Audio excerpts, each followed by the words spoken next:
Hello, my name is Sabrina Lamb, and welcome to Planet Wekeza, which means save and invest in Swahili. The mission in Planet Wekeza and Wekeza.com is to provide multilingual financial education and global access to investing in U.S. publicly traded companies. In addition to or including with our financial education mission is to understand that financial education, financial security is part of not only our culture as well as the foundation towards our long-term generational support as well as security. So here on this platform, I interview experts from professors to entrepreneurs that can really drive home not only the urgency of this mission, that your own financial security is important, but also to deepen your understanding in the historic ramifications of what's happening and why it is happening. So today I have the absolute honor of speaking with Professor Justene Hill Edwards. She is and I have damaged her book. The Rise and Betrayal of the Freedman's Bank Saving and Trust. Welcome, Professor Edwards. Thank you so much, Sabrina, for having me. And I love to see the marked up copy of the book. I have to tell you, this was an absolutely riveting read. It's a page turner. Yes, everyone, you can get the book everywhere, but we're going to take you through this journey and how it relates to now and how it absolutely relates to you in your interaction with financial institutions and or governments. But first, I want to know, Professor Edwards, what is your why? Why did you spend countless hours in detailed research to create this miracle of research? No, thank you for that.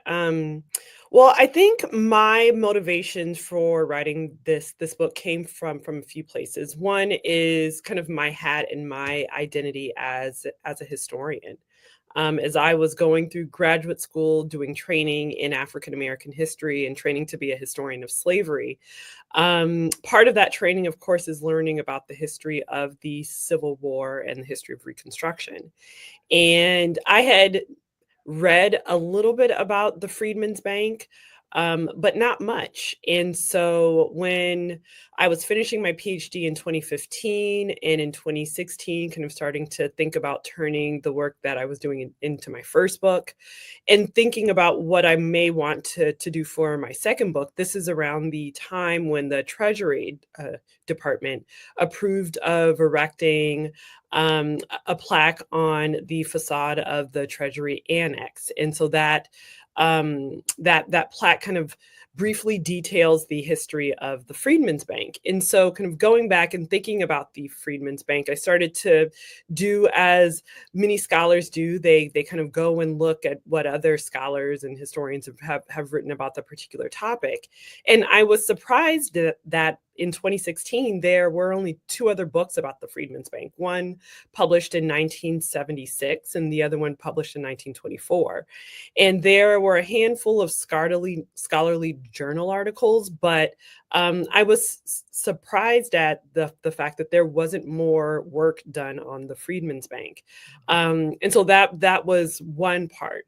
The other part is that I consider myself to be a historian of Black economic life in America. And so kind of pairing that with studying the histories of slavery, I saw that the history of the Freedman's Bank could be really instructive in helping me understand the longer trajectory of topics that continue to have political significance today, the racial wealth gap, the kind of talking about racial economic inequality. And so I thought that studying this period of Reconstruction when slavery ends, and studying that through the history of the Freedman's Bank would be a really interesting way to better understand these longer conversations about wealth and racial inequality that we continue to have in America today.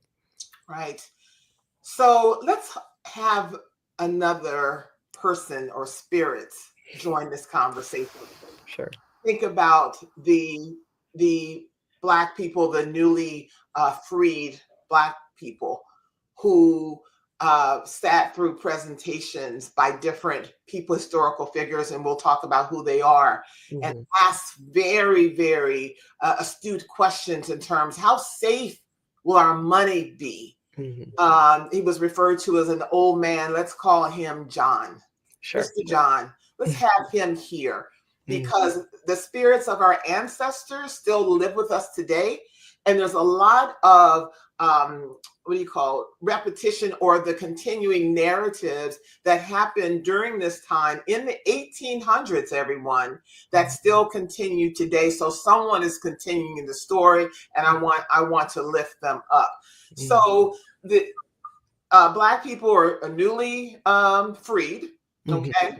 And so then they're trying to navigate what does this freedom mean and how they can have some security, some access to not only politically, but also access to land.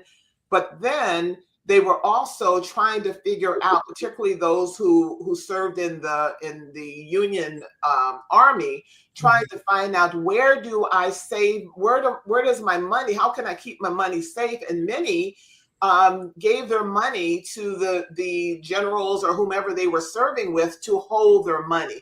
Could you talk about how, coming out of slavery, and then it kind of peaked back up with Reconstruction, but how Black people navigated earning and managing their money as newly freed people? Sure. Well, I mean, an important part of this story is that, so the Freedmen's Bank was established on March 3rd, 1865. And part of this kind of longer story of the history of the Freedmen's Bank and the African American depositors was that the Freedmen's Bank was kind of evolved out of the establishment of 3 military savings banks for Black soldiers in 1864. And so essentially, Black soldiers were serving in the Union Army, and they were making money, sometimes on par with their white counterparts. And they were struggling with not really what to do with their money, but how to keep their money safe. Many of them wanted to send their money back to their wives and children. And so we have 3 Union generals established 3 military savings banks for Black soldiers, one in Norfolk, Virginia, one in Beaufort, South Carolina, and one in New Orleans, Louisiana. And so these military savings banks were actually fairly successful, such that by December of 1864, the 2 military banks in Norfolk and in Beaufort had accrued about $200,000 in Black soldiers' pay, which was kind of outstanding. And so what these banks showed to white Northerners, and what they showed to kind of the banking interests in the country at this time, was that African Americans were an untapped market, an untapped consumer for financial services. And what this showed, I think, what it kind of showed for African Americans was that they were coming out of this period of slavery into this new but kind of unstable period of freedom with an economic power. But this was not surprising to them. And this is what I talk about in my first book on free markets, where I look at the economic and financial activities of the enslaved in South Carolina. And what I show there is that African Americans, especially those who were enslaved, had been developing ideas of money, of finance for generations. They were trading among themselves. They were selling goods to their enslavers and other poor whites. And so they were armed with particular understandings of money, of the benefits of savings. And these ideas were not new. And so African Americans came to the Freedmen's Bank excited about saving money, excited about the prospect of saving enough money for what they really wanted and needed. One that was to relocate and to find members of their families. But importantly, secondly, was the opportunity to buy land. And so property ownership, land ownership was fundamentally important to African Americans as they were coming out of slavery into this new period of freedom. And they engaged with the Freedmen's Bank to help them meet that goal. Mm-hmm. And this was led because the so-called opportunity with the Freedmen's Bank was brought to their attention by a Christian minister, Alvord. Would you talk about his role in the raising awareness, the advocacy regarding the bank for the formerly enslaved to deposit their monies into this new institution that was just for them? Mm-hmm. Well, John Alvord was a white abolitionist minister from New Jersey. And in 1864, he was working as an attaché with the Union Army. And so during this period of time, he was taking the opportunity to speak to as many African Americans as possible. He wanted to know what their lives were like in slavery, and importantly, he wanted to know kind of their goals and aspirations for this new period of freedom. And so overwhelmingly, they told him that they wanted access to land and the opportunity to buy land and buy property. And so he took this idea of creating a savings bank for African Americans because he saw the success of these three military savings banks. And so in January of 1865, he travels to New York and he gathers a group of white abolitionists, politicians, philanthropists, bankers, and he introduces the idea of creating the Freedman Savings and Trust Company to serve the financial needs of the nation's recently emancipated African Americans, the almost 4 million of whom were kind of, again, coming into this new period of freedom.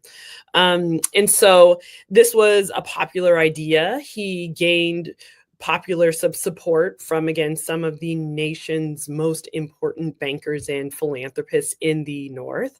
They traveled to DC shortly thereafter and gained congressional approval for this bank. And so on March 3rd, 1865, Lincoln signs the Freedmen's Bank Act, and it is seen as being kind of Lincoln's gift to African Americans in this new period of freedom, creating a savings bank just for them.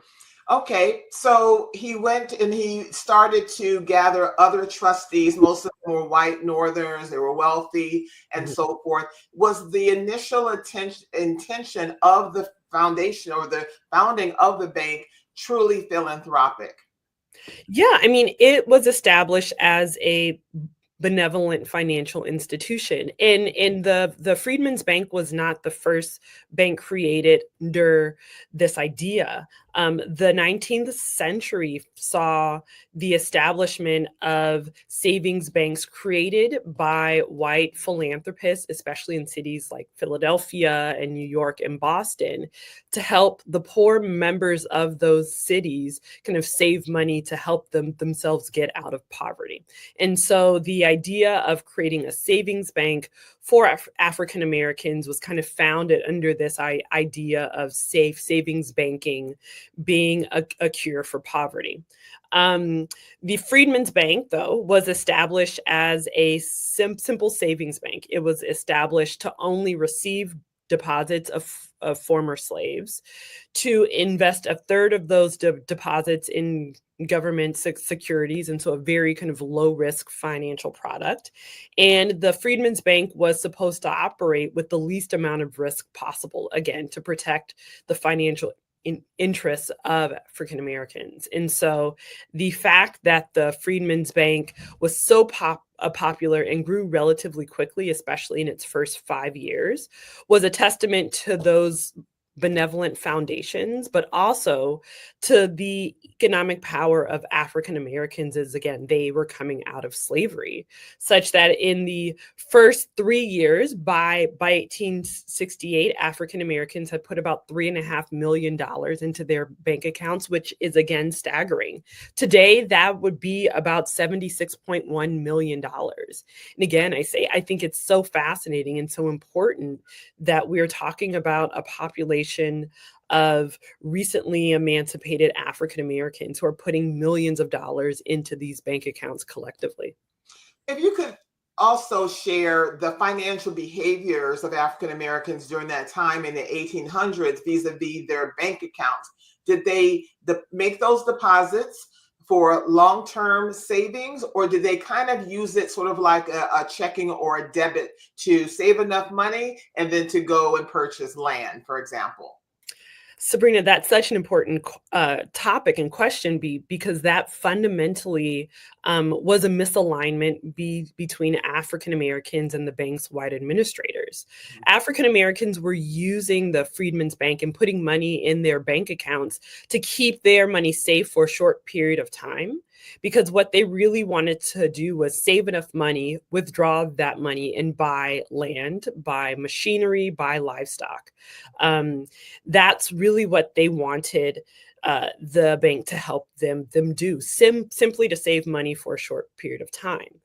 The bank's white administrators wanted African Americans to put their money in the bank and essentially keep it there to allow for the bank's investment in securities to pay off. And so essentially, there became clear that there was a misalignment between what the bank's white administrators wanted African Americans to do with their money, which was leave it in the bank, versus what African Americans wanted to do, which was to make money, to earn money, to put money in their bank accounts and then withdraw it when they had enough to buy land. And so that was a very early kind of reflection of the ways in which the African American depositors and white bank administrators were really misaligned in terms of their goals. And the other misalignment was the paternalism that you talk about, because in the 1800s, Black people were demanding to have some. Can we have Black cashiers in the bank, in the branches? Why can't we work here? Or why can't we be a treasurer here? Could you share what you deemed as a paternalistic approach to the Black depositors and their accounts and the bank?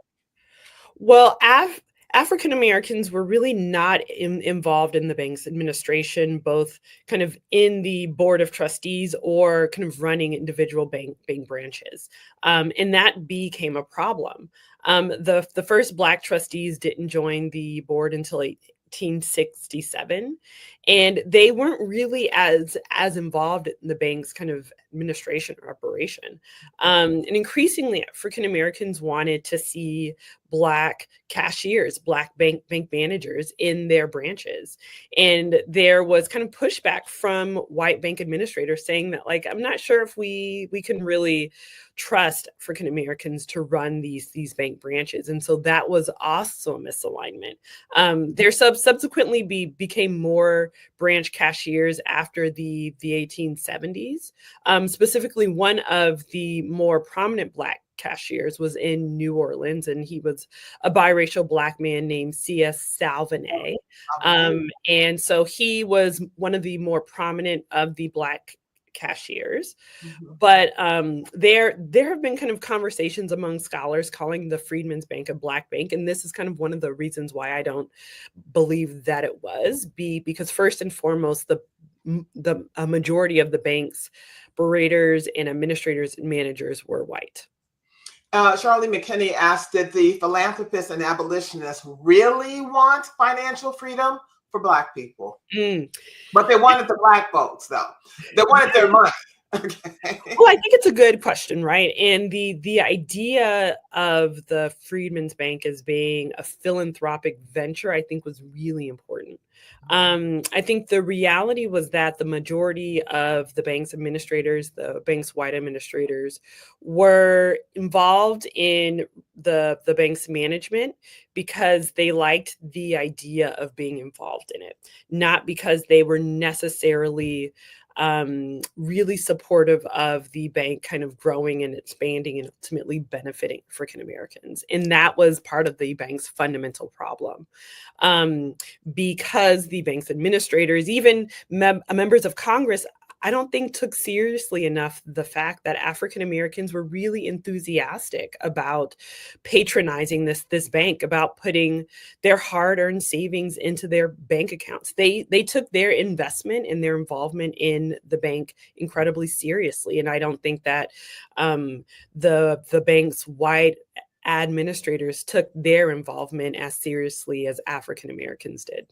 As well as you write in research in the book, Congress didn't even take their oversight seriously. Yeah. And there's a couple of words that are really important. I want everyone to hang on that Professor and Dr. Edwards shared.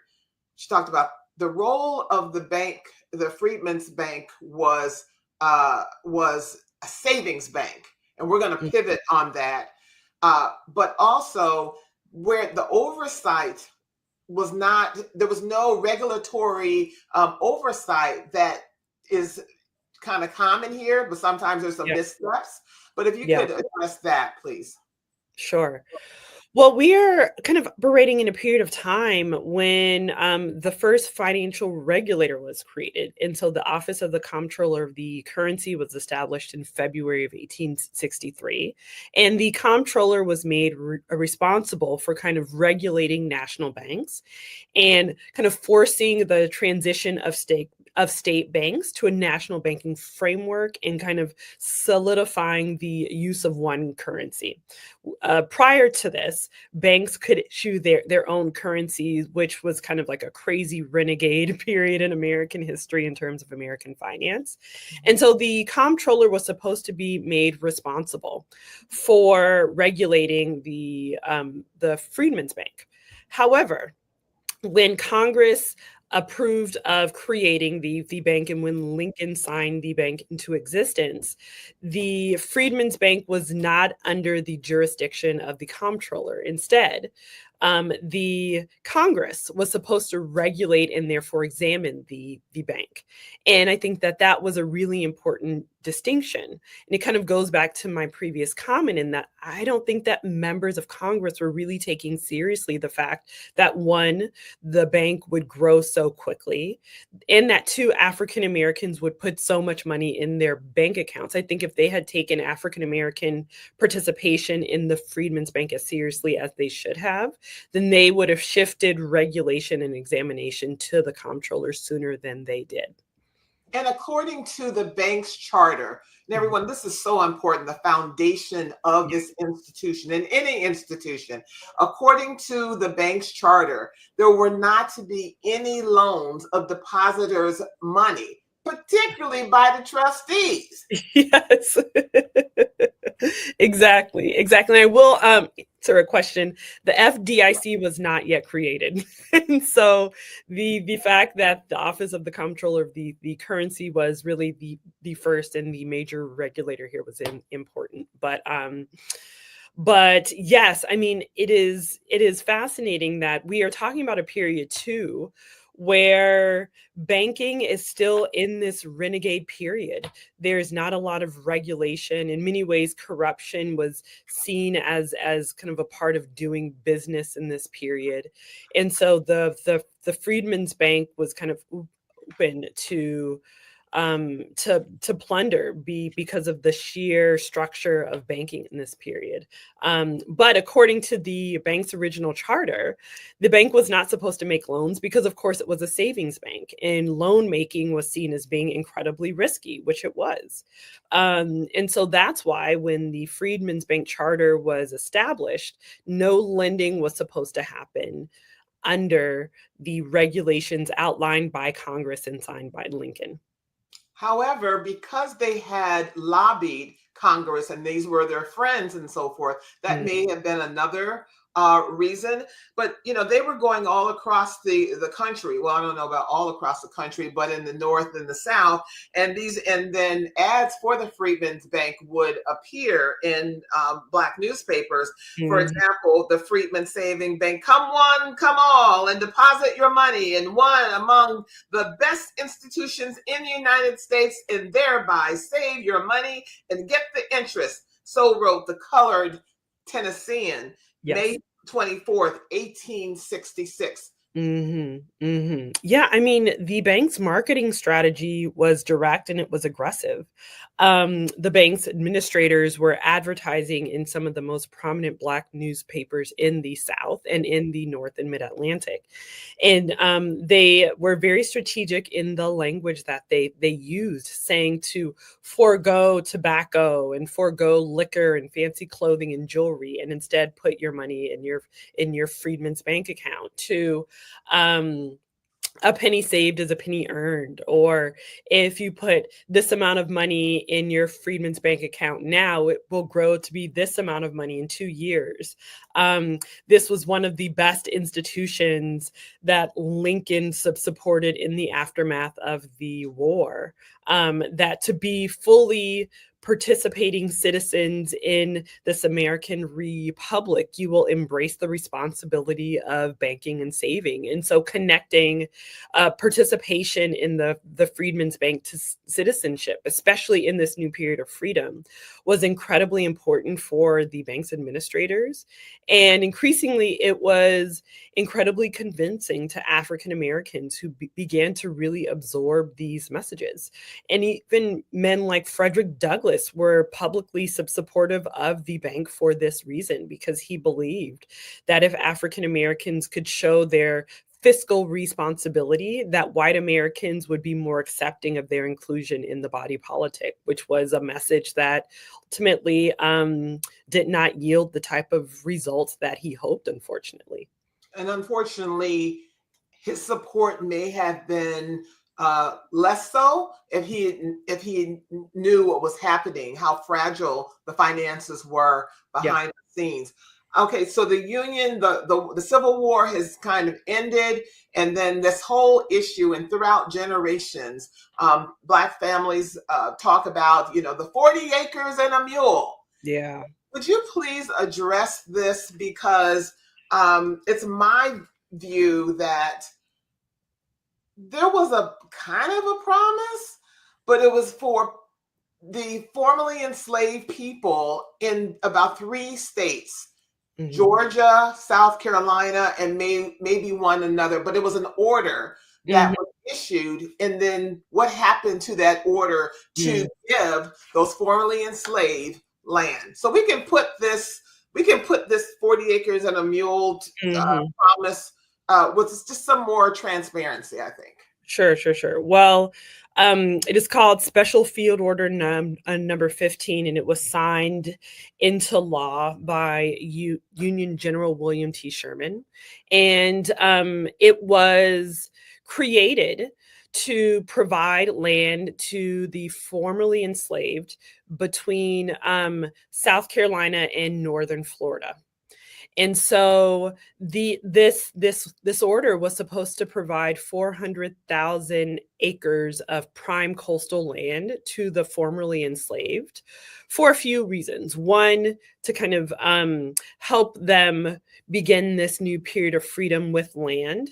Two, to encourage former Confederates to defect, because Sherman was giving this land that was formerly owned by Confederates to the formerly enslaved. And three, importantly, Sherman was not doing this out of some moral compulsion, right?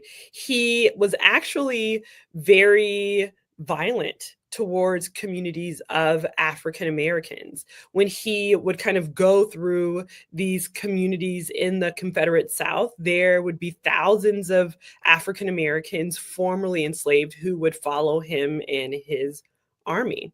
And he did not like that. And so he was trying to separate them, to segregate them from white soldiers as they were kind of marching through the South on their military campaign. And so Special Field Order number 15 was to kind of separate African Americans from whites in the South at this point. But what it did for African Americans was it provided them with 40-acre plots of land. And it was supposed to, again, help them in this new period, in this transition to freedom. Now, subsequently, when Lincoln was assassinated and President Andrew Johnson kind of arises into this role as president, in the fall of 1865, he rescinds it. And African Americans are divested of this land. And so 1865 in this period is so important for African Americans because we see this great promise of freedom, this great promise of land, but it is almost immediately rescinded once Johnson comes into president that fall. And President Johnson also forgave pardon, where that word come up, pardon the former Confederate soldiers and gave the land back to them Yes. after the Black people had been promised and were Mhm. starting to build their lives on that land. And Mhm. was it Alfred or who visited Ediston Island and met with the community of Black people? We're talking 1800s, everyone. I believe it was Saxton who was at this point the Secretary of War. To explain that's not going to happen. Yes. And so he goes to South Carolina and he meets with communities of African Americans. And he is given the responsibility of telling them that they no longer have legal claims to this land. And I even think he realized what a challenging responsibility he had, right? Because he had kind of witnessed African Americans building communities on this land, and so he's kind of forced to give out this horrible news. And of course, African Americans are upset; they're angry because we might even say that the land was an initial form of reparations for generations of violence, of forced labor, of family separation, and so this period is again a period of great promise, but great tragedy because African Americans are experiencing this new period of freedom, but really not having the direct support of the federal government in making their claims to freedom in these very tangible ways, which is land. And as we entered the Reconstruction era, and Mhm. as Black people were supporting the Freedmen's Bank, they experienced widespread violence in response because of white fears and anger to their exercising or determination to exercise their economic rights. Absolutely. In states like Louisiana and Texas, there were dramatic upticks of racial violence where white Americans and former Confederates were taking out their frustrations with losing the war on African Americans themselves. And so we see these moments of essentially race riots where white Americans are terrorizing Black communities in this period. And so while I might say that the history of the Freedmen's Bank is could be seen as a one of promise, right? African Americans really displaying and demonstrating their economic fitness for freedom. They're also under the constant fear of white violence in this period, and that violence continues past Reconstruction into the beginning of the 20th century. Okay, let's go back to the office, back to the because Alfred, because he was Minister Alvord. Am I pronouncing his name correctly? Alvord. Alvord.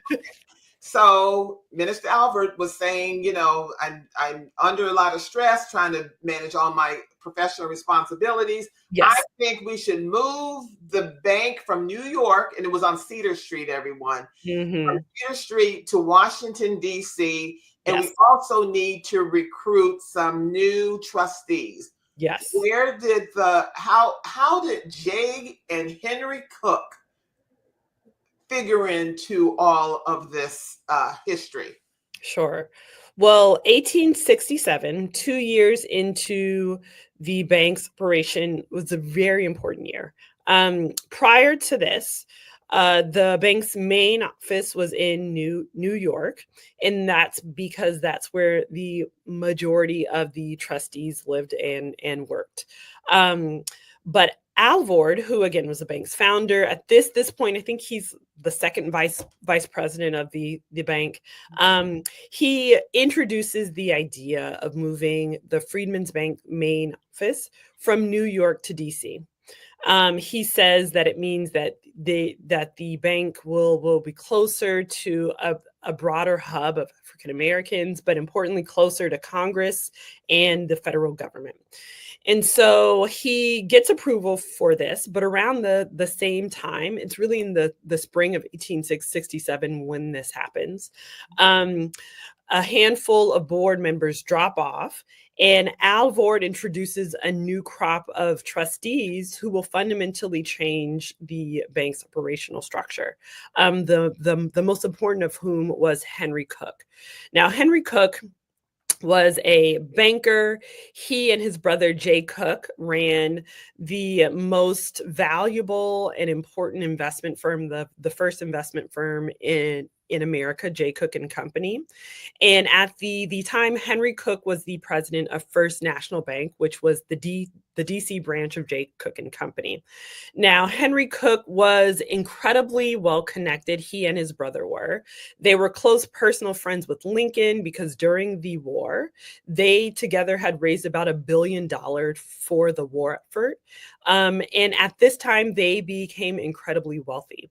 They were also close personal friends with Treasury Secretary and Chief Justice of the Supreme Court, Salmon P. Chase. They were also friends with Grant, who would become president in 1870. And so they were very tightly connected, well connected to many of the major political and economic players in the nation at this period of time. And so when he joins the Board of Trustees in the spring of 1867, he brings a cohort of men with him who support his financial and political goals. The most important of which was to begin to lobby members of Congress to change the bank's charter. So again, the bank is a savings bank. It's not supposed to make loans. Henry Cook believes that he and his business partners could potentially benefit financially if the bank started to make loans, because he saw millions of dollars of African Americans' money just sitting in bank accounts. Interestingly enough, it is around the same time that the bank makes its first illegal loan. And so on April 19th, 1867, a man named D.L. Eaton takes a loan for $1,000. Cook's friend. Yes, Cook's friend. Who became the he was a member of the Board of Trustees brought in by Cook. Yes. Okay. And yeah, so he was recruited, so to speak, by Cook, because as you write in the book, because Cook thought, or may have thought, well, he's not going to challenge anything. Exactly. Right. And he could potentially benefit from being in this position. And did. And so Eaton takes the first loan, $1,000. It's an illegal loan. He pays it back. But importantly, 2 weeks later, he signs on to be the bank's actuary, which is the person who is supposed to evaluate the risk profile of the bank's investment portfolio. And so I say that it is only 2 years into the bank's operation that corruption really starts to seep in. And from there, the bank makes almost $100,000 in illegal loans between 1867 and when Congress actually approves of amending the bank's charter in May of 1870. And importantly, Henry Cook is the chairman of the Finance Committee, which was the committee on the Board of Trustees responsible for maintaining the bank's investments. And so it is in this period, only 2 years after the bank begins operation, that the bank makes a legal loan, shifts its main office, brings on trustees who are really interested in kind of chipping away at the bank's benevolent and philanthropic foundations. And that's exactly what happens. And according to your detailed research in the book, they knew, most people close to that knew the fragile financial position that the bank was in at that time. But the bank trustees led by Cook thought it would be a great idea to buy land in Washington to build a new cathedral gold trim building in Washington. In fact, the New York Times wrote at that time in the 1800s, please tell us what year that was, said, this is a crazy idea. Yes. I'm paraphrasing, okay?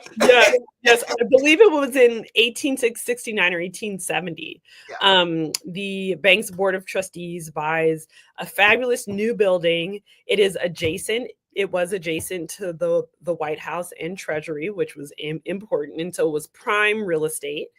And they spend $260,000 on the renovations. They spared no expense. There's beautiful furniture. They use black walnut and marble. Frederick Douglass writes that he is astounded at how opulent the building was. But what it meant was that the bank's white trustees were prioritizing what the bank looked like, while the bank's black depositors really didn't care about what the bank's main office looked like. They wanted to make sure that their money was safe. And so again, we see the bank's white administrators really start to not chip away by this point, but hammer away at the bank's philanthropic foundations. That's right. And then they continued to make those kind of so-called loans. The trustees would loan their friends, like, oh, Bob, I don't know if there was a Bob during that time. Bob, Sure. do you need a loan? Robert, Robert, okay. Robert, do you need a loan? And they would give these loans, but the black depositors with their own money face far more denials or reviews, than the white loan applicants. Yes, I mean it got to a point where African Americans were really questioning why they couldn't get loans, and they knew that the DC branch was giving out millions of dollars in loans to white borrowers who had personal or professional ties and connections to the bank's white members of the board of trustees. And so we are talking about Henry Cook taking out at least $500,000 in loans from the bank. We're talking about the bank's architect getting loans from the bank. Interestingly, though, Howard University got about $125,000 in loans negotiated by Howard's founder, General O.O. Howard. Howard and Alvord had become very close in 1865 and 1866 because they worked together at the Freedmen's Bureau. And so it is kind of fascinating, the kind of network of businessmen, of politicians who were getting loans from the bank, while a very, very small percentage of that loan volume went to African Americans. And we're talking about mostly Black churches and institutions in and around DC. But I mean, in the grand scheme of things, we find out that by 1874, when the bank collapses, about 95% of the loan volume went to whites in and around DC, which meant that only about 5% went to African Americans, and those were essentially a handful of Black churches. Looks like you have a former student missing your classes these days. I wonder who this is. Are these monetary values you're citing adjusted for today's inflation? She does. Yes, that is in the book. And so one of the figures that I cite quite regularly is that by 1874, African Americans had put about $57 million in the bank. Adjusted for inflation today, that would be about $1.5 billion.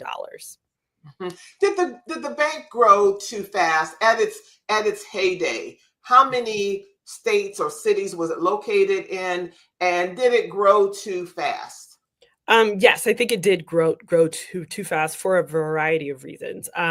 But at its heyday, at its height, by 1872, there were 37 branches across 17 states, and so we have as far north as New York and Philadelphia, as far south as Tallahassee, Florida, and as far west as St. Louis, Missouri. There were, interestingly, proposed branches in Texas, in Houston, and in Galveston, but at the time, specifically in 1866 and 67, the bank's white administrators said that they could not establish branches there because of the rise of racial violence in those two places. And so the bank actually could have spread out more, but we also do need to account for this is still a period of racial violence and clashes, especially in the former Confederate South. But the bank spread fairly quickly, such that by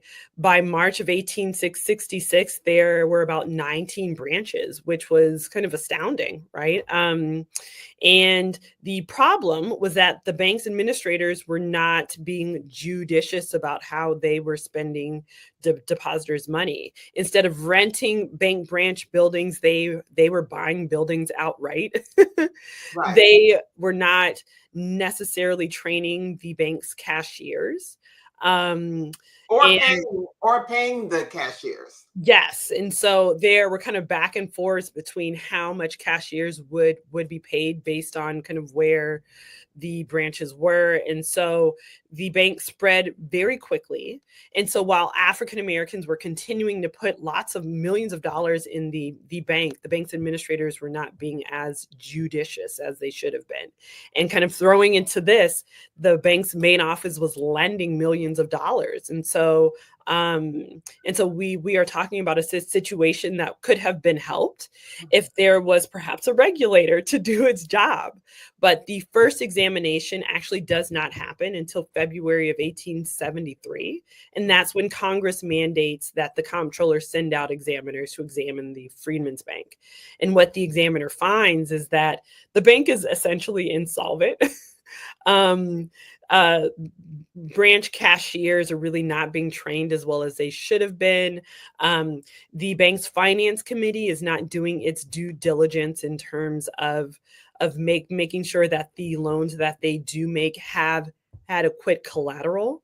And so the bank is insolvent, it's upside down, and financially it is really not doing well. We're coming up on time, but if you could just address this issue, how pivotal was it towards the bank's collapse of those investments in railroads by Henry and J. Cook? Mm-hmm. Well, I mean, this is a period of time when the federal government and private investors are investing millions of dollars into the construction of a transcontinental railroad. And one of those projects was the Northern Pacific Railroad. And so the Cook brothers were made responsible for raising capital for this project, and they were having a hard time. They couldn't find investors both domestically and internationally in Western Europe. And so what happens is that in the beginning of 1873, they start to prepare for bankruptcy. That subsequently happens in September of 1873, and it sparks what's called the Panic of 1873, which is a financial depression. And so what do bank depositors do? They make runs on the bank, on their bank branches, because they want their money. And so as we know too, I mean, runs on bank kind of increases the level of instability because most banks don't have that much capital or cash, right? They send their money to the main branch or invested or what have you. And so this kind of, again, continues to chip away at the bank. And so the failure of this railroad project kind of pushes the Freedman's Bank further to insolvency. And that is essentially what happens with the second comptroller examination in February of 1874. It is an even more damning examination, and that is made public. And so by this time, John Alvord is the bank's president. He becomes the bank's president in 1868. A small but vocal group of trustees start to push him out and say that he's really not done a good job. He's allowed for the Cook brothers to come and pillage the bank.